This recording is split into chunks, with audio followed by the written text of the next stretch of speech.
former army commander was beginning to fold as the Rhodesians were trying to take advantage of the situation. This is the story of another day. But here we are.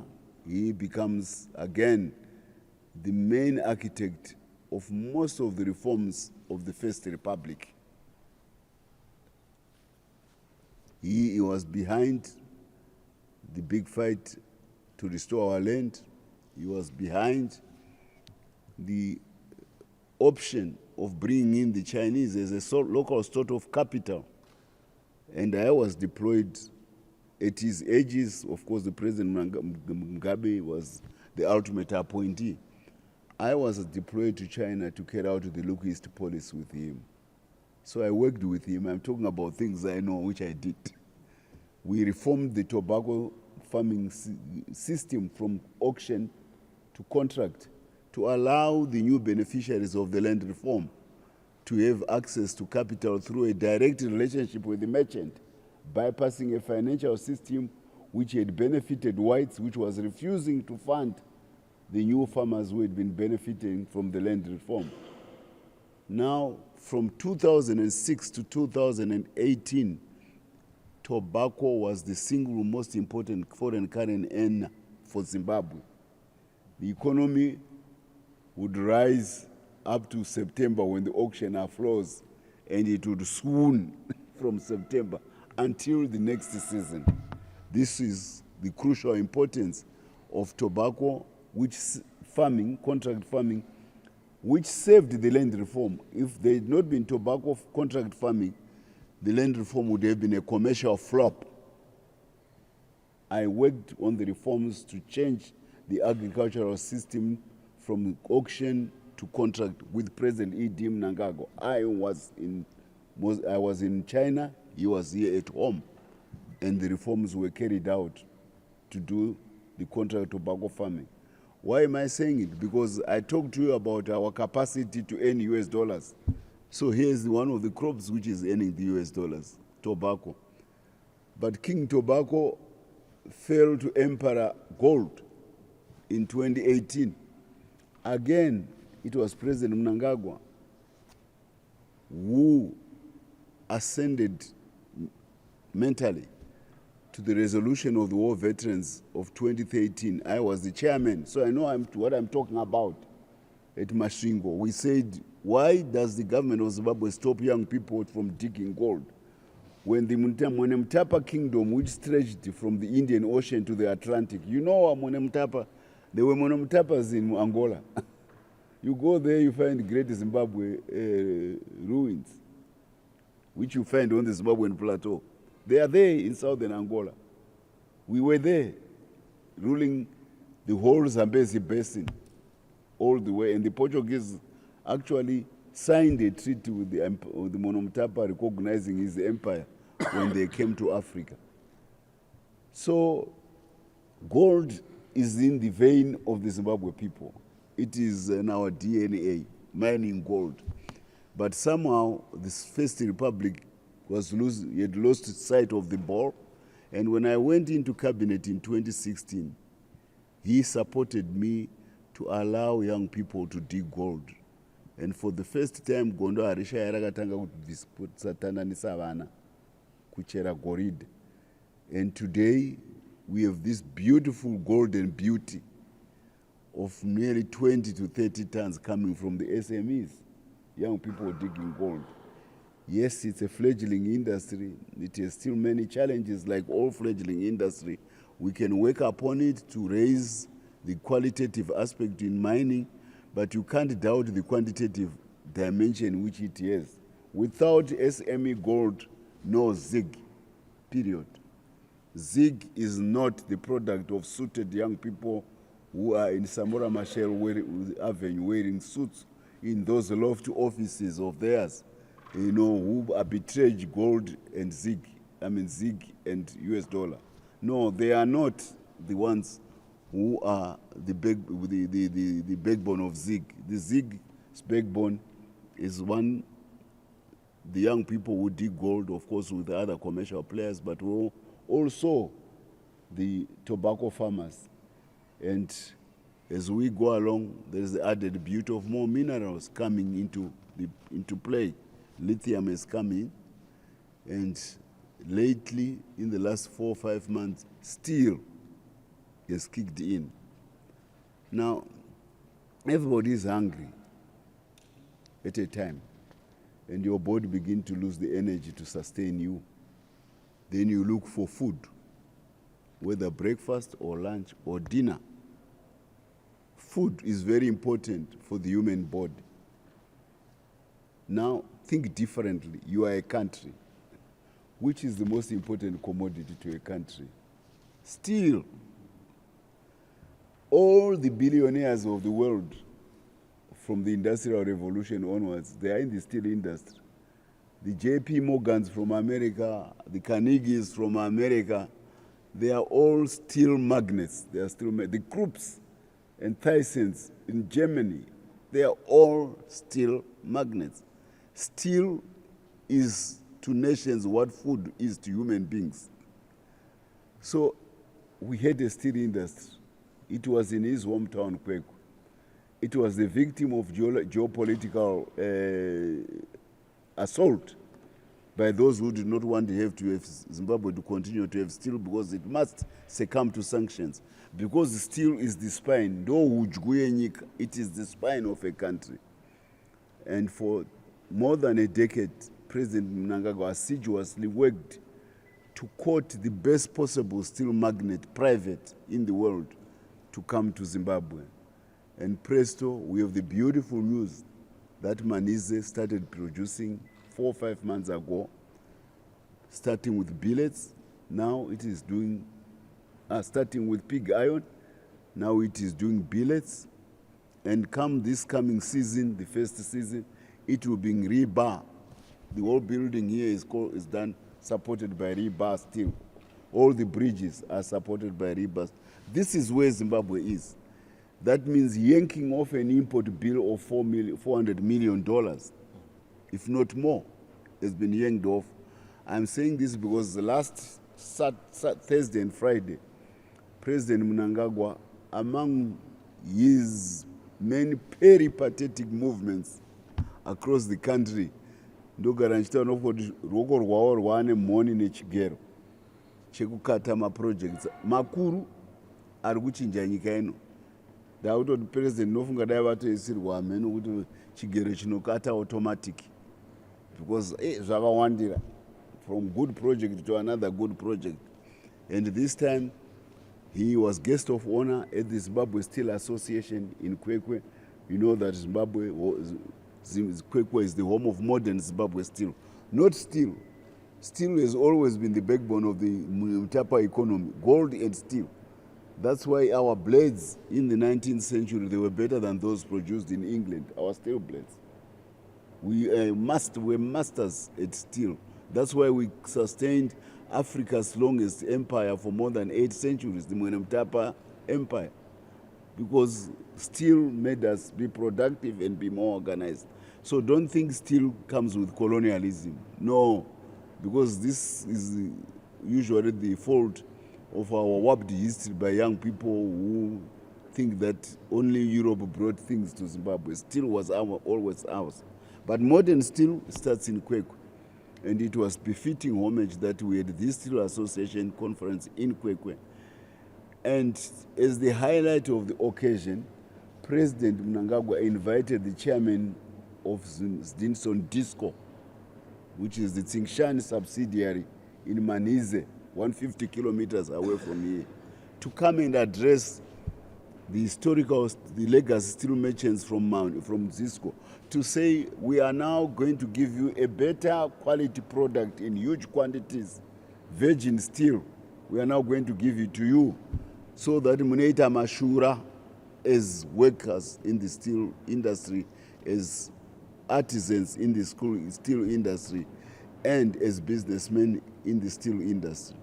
So I told you earlier on, I reminded you of the importance of steel, that it is food to the development of the country. Now we have this cadreship carried over from Zisco. They are even reaching out to their diaspora colleagues who know how to make steel, who at Zisco, who have gone to other countries. And one of the destined countries, do you know where they went? Those who built the railway line from Harare to Dabuka. They went to British Rail. They have been manning British Rail Zimbabweans using the experience from Zimbabwe. And all of them are now clamoring to come back home. So they've had this continuous assimilation of latest steel techniques. They will come back home. They will meet the young people who have been at Manize, who run the largest steel workshop in Africa. All the edifice which you see at Manize was built by young Zimbabweans. The Chinese only came to be technicians to supervise. For every one Chinese, there was 10 Zimbabweans attached. They are the ones who built that structure. It came as raw steel from China and a little bit from South Africa. Zvakangarangandwa nevana vedu kumanize vedu vemuZimbabwe ndo vakavaka chinhu chiya. Even if you drive today from Zimbabwe and from Harare to Kwekwe, when you see that power line coming from Cebu, Sherwood to Manize, 100 kilometers, yakanadzirwa paManize nevakomana vedu. You can now imagine how Zimbabwe is poised to become part of the African free trade area with the most important product of human development still being one of these commodities to sell. Africa needs power. It has got a lot of hydroelectric potential. It has got coal. It has solar. It needs transmission. I doubt if we get into the business of producing power pylons that anybody can beat Zimbabwe. And vana vedu vanogona kuzviita because the example is that line. And power lines will be needed all over Africa. I'm trying to make you understand that when the ZANU-PF Congress conference in Bulawayo says,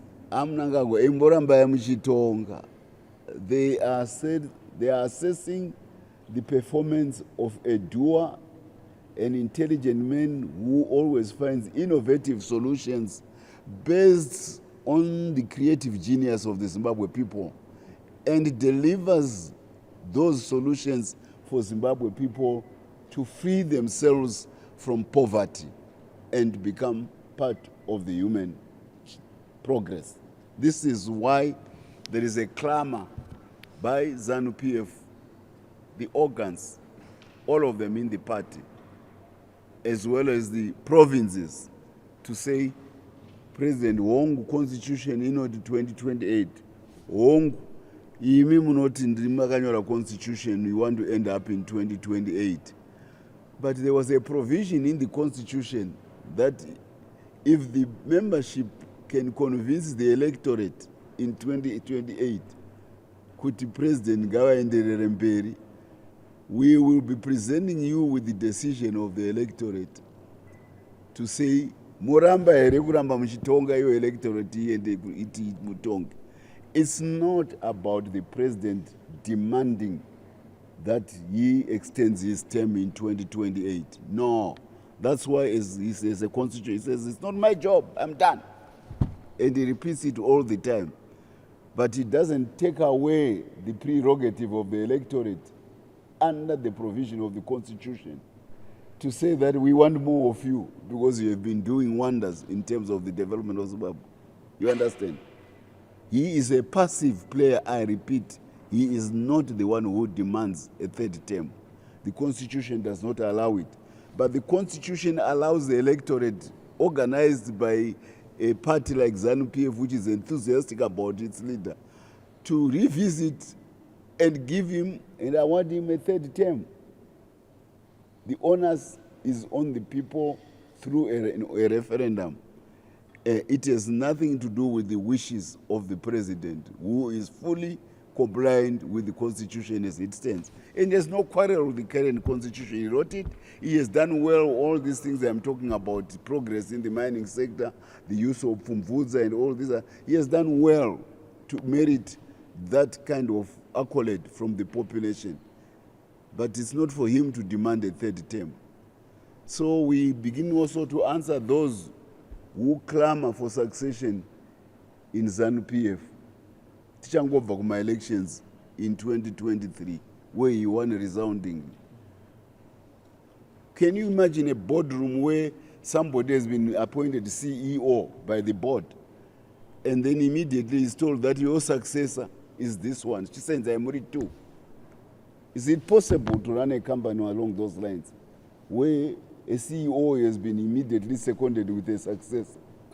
It means you have created two centers of power in the company, and inevitably there will be contestation and allegiances by company workers, listening to conflicting directives from two people. One who says, don't talk like that about what you want to do, because it may not be what I want when I become CEO. And this one is saying that I've been appointed CEO, I'm there to run the company. You must follow what I want. This is the scenario which ZANU-PF is refusing by those who are trying to clamor for succession soon after an election. They want to turn a performing president into a lame duck because they are scared that he will perform and deliver even more. They want to hobble the president from delivering more by encumbering him with cobwebs of a successor who is beginning to have a mark sheet about the way it is performance. The party follows its tradition of achievement and success. They see danger in an arrangement where somebody is anointed a priori before the time, and the party is refusing. And it behoves on all those cadres who are genuine revolutionaries, or who are part of the genuine revolutionary tradition of Zambia, to comply with the resolutions which were passed at the party congress in Bulawayo in October. Vari kungohumana vachiti hey tazoti hey tine wedu tazodi chichi. They are not part of the mainstream thinking of ZANU-PF, which was expressed kumasvingo. They are latching on to the opinion of a particular lawyer. There are enough lawyers in this country. Yes, and all of them can have an opinion. But an opinion by a lawyer, even if he pronounces it at a conference, does not supersede the decisions of that conference. The conference is sovereign to its decisions. It's a master of its program, the conference. So nobody who has got a variant opinion can begin to say that is one thing a conference. They had an opportunity, if they had wanted to express the views which he did, to do it at the committee stage when we were having a conference. And munoita nharo kumakomiti ikoko muchitaura zvamunoita monzwika ikoko mobvumirwa zvamuri kufunga. You convince the committees and the organs of the party at the conference, at the deliberation stage. Don't come and try to countermand what the resolution of the party has done already. It's not ethical, it's wrong practice. It's being deviant from the ethos of majority organization and proper corporate governments in any situation. So that view is not being entertained by the rank and file membership. There are few malcontents who have their own agendas, and it is associated with this drive to try to turn the president into a lame duck. And most of them are in this, no, not of them, a few of them. There's a sprinkling of them who are in the capital. I can assure you, the party called Political Commissar, Comrade Machacha, together with the national security of the party, and under the aegis of the chairman of the party, they are dealing with that situation. This is a situation of malcontents who want to foist themselves upon the party. They even had the temerity to try to become spokesperson of the party. Ndakanga ndakuitirwa basa nempengo yekuharare vakupa ma-press statements on behalf of the party kuti zvinoreve chakati mupati. Inini ndiri pano ndakati kangara, ndatoona basa rangu ratorwa nevanhu vanongomhanya kunge benzi rapiwa pito parufu risingazivi kuti rinoridzwa papi. I scoff at them for trying to save my job. I love it, I like it, and I'll jealously defend it. Ngavambondisiyirawo basa rangu saspokesperson sezvandiri kuita nhasi. So the rank and file people listen to the spokesperson. Ndini ndakapiwa basa iroro, not to these malcontents masquerading as pseudo-revolutionaries. Yevasingazivi. By the way, the National Political Commissar left Fletcher as a young man in 75. He trained in Morogoro. I trained in Mozambique. We fought together from the beginning of the war. We were the second batch to be deployed by Zanla forces, and after Zipre had started the war. He has fought at the front. He is also among the first ones to be the graduates of Chitepo College in Mozambique, Comrade Machach. Then afterwards, he also came back to the front as a sectorial commander. He knows kupandukiwa kwese kunoitwa mpati, because even some of the people who may have fallen by the wayside during the course of the revolution, they were our colleagues. They were my friends, all of them. I know them, most of them, I know them. But when it came to their lackluster performance, particularly during the Geneva conference when we were routed militarily by the Rhodesians, and Smith walked out of the conference and told everyone, roll up a battlefield. No, I can't waste my time. I have a country to run, because we had been pushed back because of ill-advised deployment of huge numbers under the auspices of the Ashanti military leadership. So their military failure is the one which made them become redundant. And Sambora Machel says, I can't work with them, I'll go back to Tongogara, because Tongogara had come back from jail. And Tongogara makes a difference. When next time we're at Lancaster House talking with Ian Smith, Peter Walls thinks he can do what he did in 1976 to Geneva. He deploys his army headlong into surprise attacks by Zanla forces. And you know the battles of Mapai, you know the battles of Mavond. He was leaked by Zanla forces, and Walls had to be dispatched by the British to London. The game is up, Maparara, Rhodesians. So this is your political commissar. We are very confident that this choice by the president, building upon his historical experience at the war front, and is going to school again after the war, he is going to handle this situation of malcontents, and he will put them in place. And already the signs are there. Disciplinary action is being taken against them. So efforts by Harare province to try to divide the leadership of the party are coming to naught, which brings me to another milestone, which is the cohesiveness of the ZANU-PF leadership. You read a lot. There is now, I don't know, you see, when people have not been properly to school, sometimes they have an ambition to talk about things which are beyond their competence. It is a psychological condition.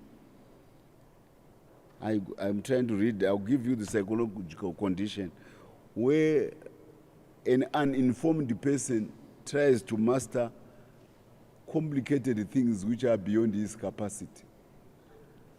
This is what we are seeing in social media.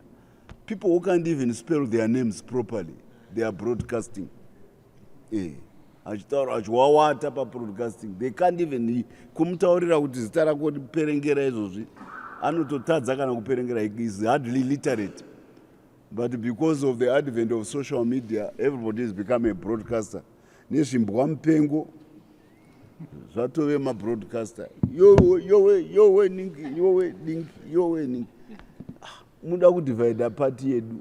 Why do you want to speak for our vice president when he himself is there in the maakutomba kumba vice president kuti muite zvamunoda imi naye muchimuita zvakazoti anonzi ana Kerina Mujati, ani vamwe vacho ana zvima broadcast station zvimwe all over the show.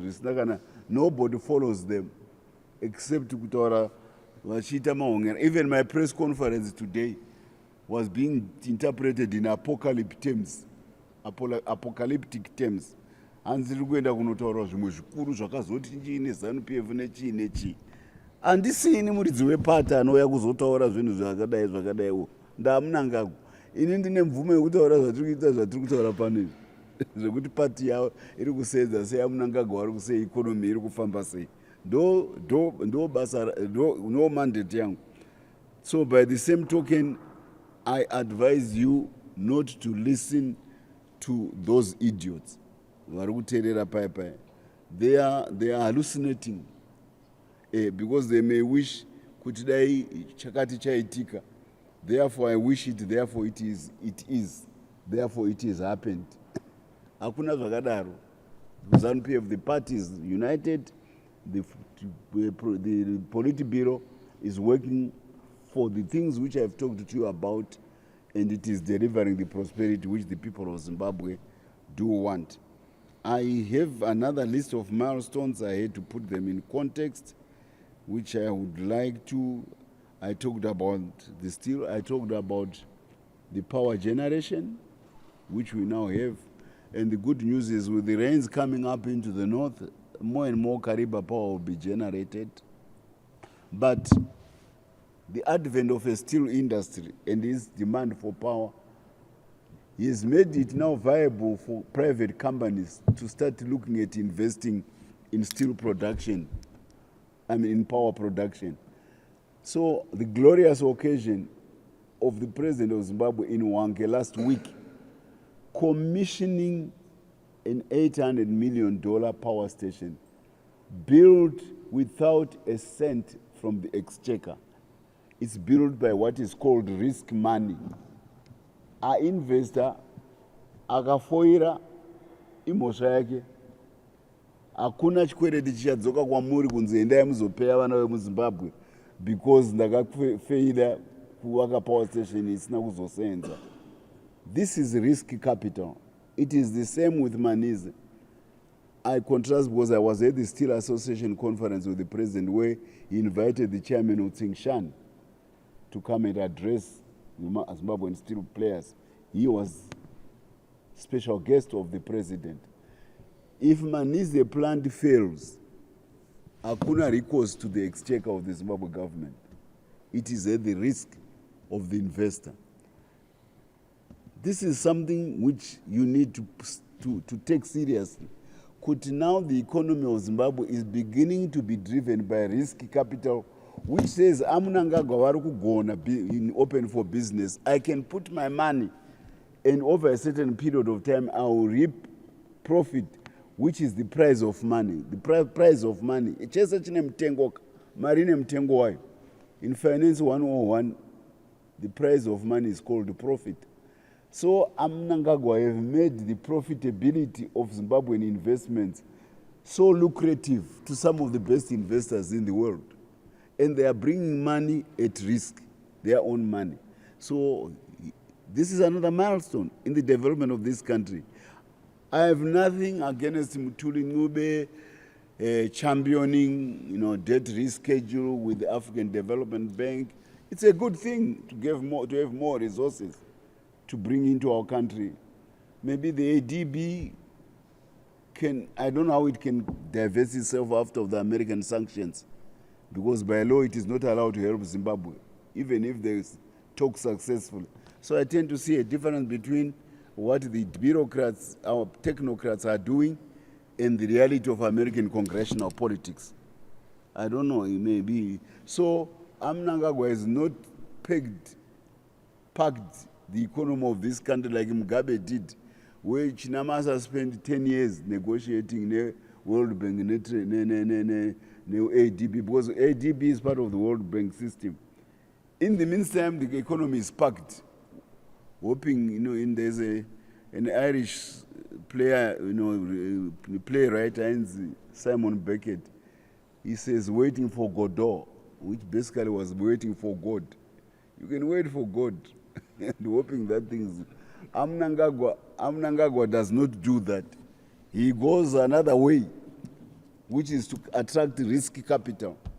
And the milestone is what has happened at Manize. The milestone is at what happened in Hwange, where Hwange has become full-fledged hotbed of power generation, including coke. And investment is now pouring in billions, in hundreds of millions into Hwange. So we are an economy which is now being driven like what other most economies in the world do. They are not reliant on World Bank money or IMF. They are reliant on private risk capital, which is 90 trillion US dollars available on the global market. The World Bank system only gives you 6 to 9 trillion on a good day.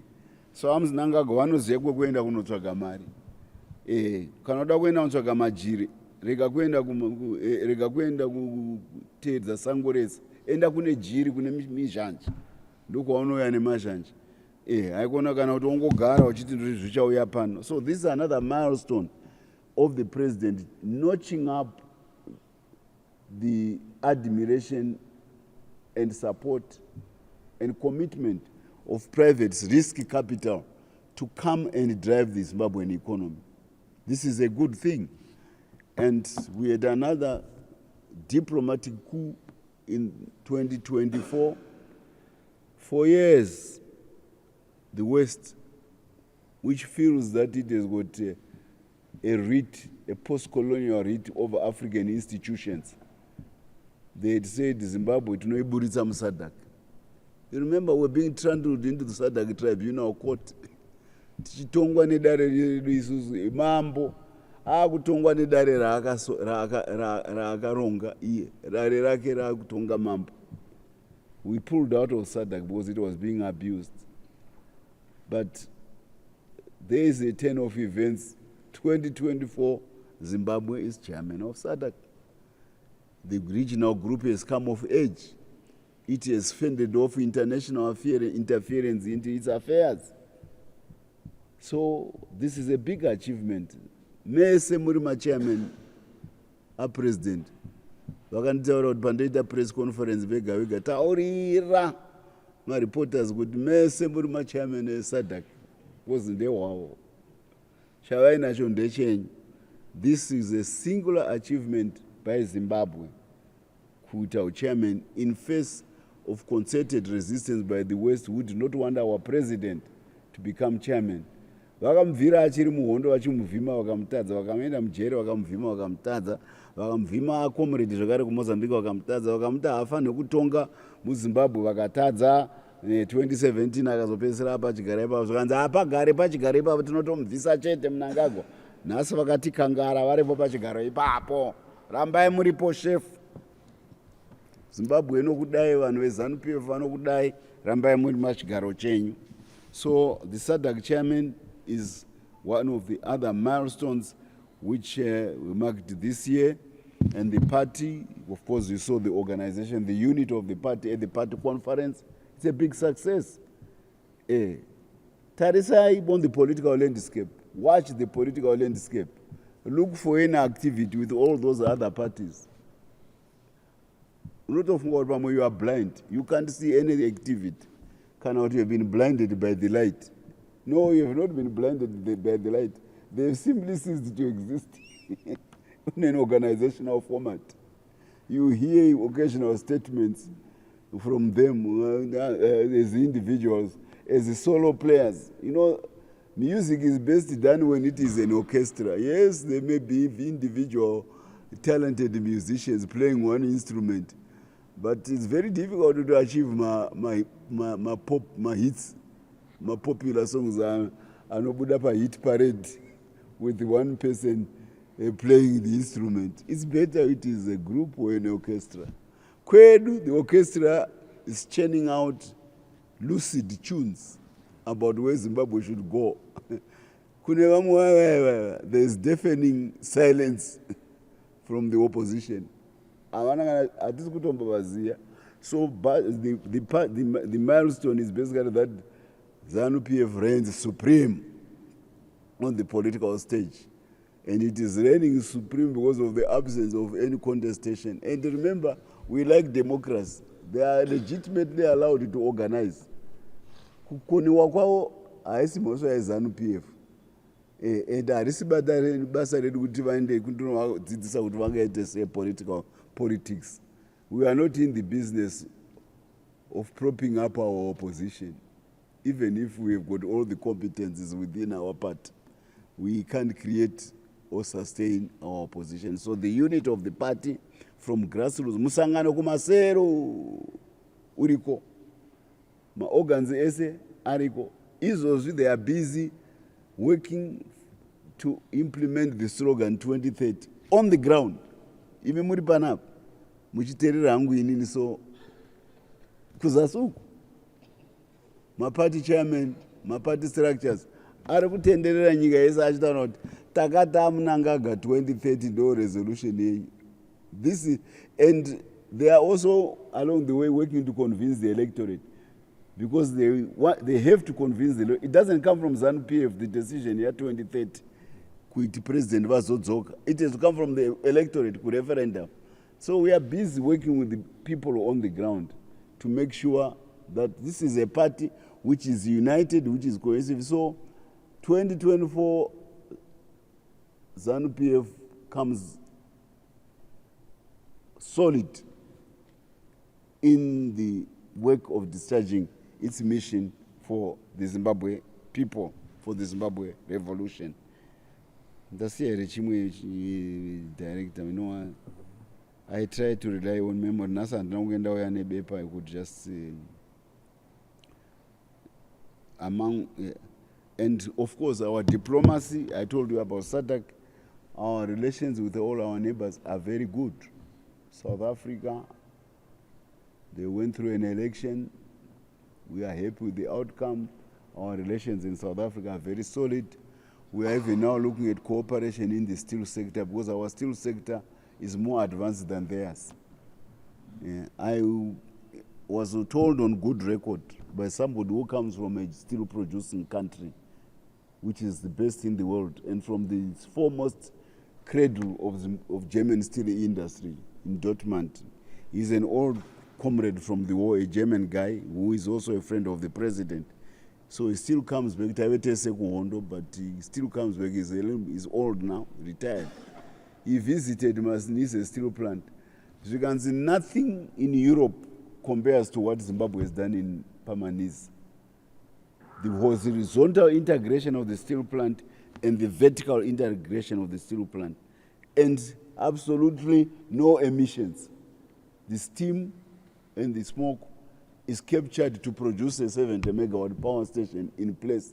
And the water is recycled before it is gone back to the Munyati River. He says there's nothing like this in Europe in terms of kugona kwa mnangagwa ikoko kutora technology kutsvaga investor umpamandiriri kuisa steel plant yekuti even vari kuEurope they come and bow in consternation kuti akomana zvaitwa neZimbabwe here izvi kugona ikoko. And along the way, of course, our steel is cheaper because the iron ore is nearby, the coking coal is nearby, the chrome is nearby. Those are the alloys which make steel.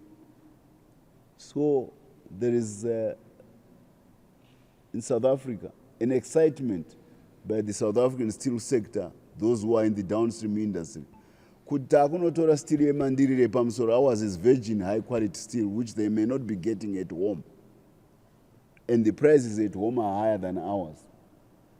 So, taimbozvitaura kuti Zimbabwe ichadzoka. Hapana chinhu chinodzosesa nyika steel. And because South Africa yaona kuti Zimbabwe ine steel, we are working closely together to make sure that we also become, as a region, a steel player. And we are hoping that the elections in Mozambique get resolved. The date is getting close now. That the winner will be finally declared, and that if there are disgruntlements anywhere, the Mozambican political system will accommodate and resolve. And we are very happy that 3-4 days ago, President President Lorenzo from Angola was in South Africa, and he called upon South Africa as a regional power, as our regional power. Tinayo monyaredu mu region, mbinga yedu tinayo, South Africa. They called upon President Cyril Ramaphosa, the president of Angola, to say, use your influence to stop the charade of political violence which is threatening the constitutional order in Mozambique. And what is interesting in President Lorenzo's statement is that he had just come from a meeting with President Biden, the outgoing president of the United States. So we can only read between the lines of diplomacy that the call by President Lorenzo also has the support of the big power, which is America. Because they tend, it's not net America, they are the elephant in the room. If they shake their body in a certain manner, you get bruised, along the way. So I hope that this proposition by Angola to have South Africa help us resolve the situation in Mozambique pulls through. We are landlocked. We are all dependent on the ports of Beira.